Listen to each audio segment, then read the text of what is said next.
Gordon Graham here with today's tip from Lexipol, and today's tip is for all emergency service personnel. Today, I want to talk about a topic near and dear to my heart: emergency service vehicle crashes. Here's some data for you. According to recent estimates, on-duty emergency service personnel experience traffic-related fatalities, are you ready for this? 4 times more often than the national average.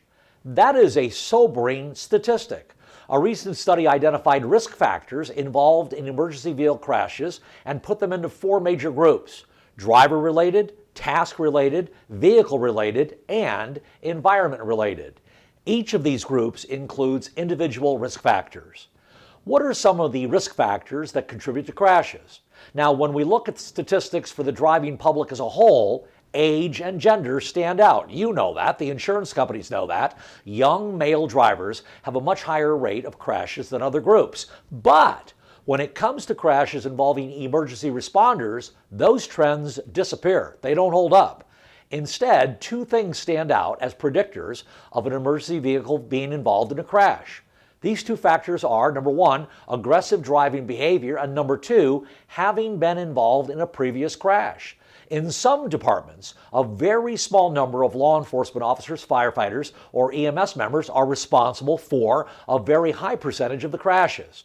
Now, if you're familiar with my today's tips or my live lectures, you know my focus is on managing risk. So how do we manage this risk? Research points to 2 interventions that are successful in reducing emergency responder vehicle crashes. The first is a formal and robust driver training program that includes classroom, field training, and vehicle-specific training elements coupled with scheduled refresher training.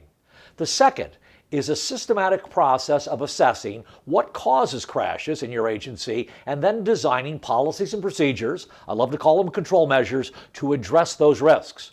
One example is a policy that mandates a spotter every time emergency service personnel are backing up anything larger than a passenger vehicle. Often, such measures can be far more effective than expensive technologies.